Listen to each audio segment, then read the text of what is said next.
আসসালামু আলাইকুম। আমি একজন চিকিৎসক হিসেবে আজ কথা বলবো একটি অত্যন্ত গুরুত্বপূর্ণ বিষয় নিয়ে, প্রেগন্যান্সি বা গর্ভাবস্থা। অনেক মা এই সময় ভুল তথ্যের কারণে অকারণে ভয় পান, আবার অনেকেই গুরুত্বপূর্ণ বিষয় অবহেলা করেন। এই ভিডিওতে আমি চিকিৎসকের দৃষ্টিতে সহজ ভাষায় বলবো প্রেগন্যান্সিতে কি করবেন আর কি করবেন না। প্রেগন্যান্সিতে শরীরের পরিবর্তন। প্রেগন্যান্সি কোনো রোগ নয়, এটা একটি স্বাভাবিক প্রক্রিয়া। এই সময় বমিভাব হতে পারে, ক্লান্তি আসতে পারে, মুড পরিবর্তন হতে পারে। এগুলো স্বাভাবিক, ভয় পাওয়ার কোনো কারণ নেই। খাবার সম্পর্কে ডাক্তারের পরামর্শ। অনেকে মনে করেন 2 জনের জন্য খেতে হবে। আমি পরিষ্কার করে বলছি, দ্বিগুণ খাবার নয়, দ্বিগুণ পুষ্টি দরকার। আপনি খাবেন শাকসবজি, মৌসুমী ফল, ডিম, মাছ, দুধ এবং পর্যাপ্ত পানি। অতিরিক্ত তেল, ঝাল ও ফাস্ট ফুড এড়িয়ে চলবেন। নিয়মিত চেকআপ কেন জরুরি? প্রেগন্যান্সিতে নিয়মিত ডাক্তার দেখানো অত্যন্ত জরুরি।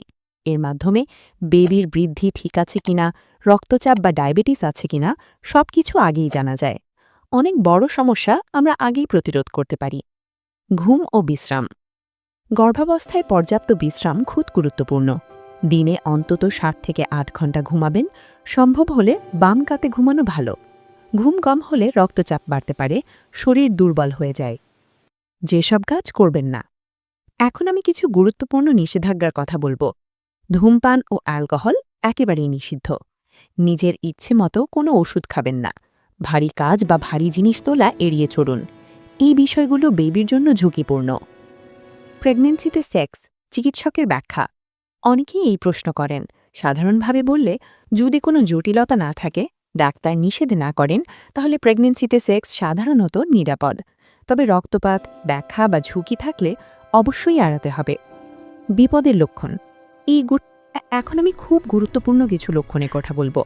যদি হঠাৎ রক্তপাত হয়, তীব্র পেট ব্যথা হয়, মাথা ঘোরে বা অজ্ঞানা ভাব আসে, অথবা বেবির নাড়াচাড়া কমে যায়, তাহলে দেরি না করে সঙ্গে সঙ্গে নিকটস্থ হাসপাতালে যাবেন।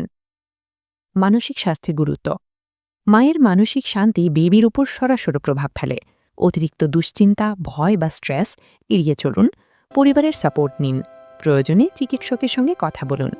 সবশেষে আমি এটুকুই বলবো, সঠিক তথ্য, নিয়মিত চেকআপ এবং সচেতনতা, এই 3টি বিষয়ই একটি সুস্থ প্রেগন্যান্সির চাবিকাঠি।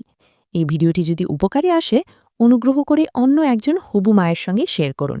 সবাই সুস্থ থাকুন। ধন্যবাদ।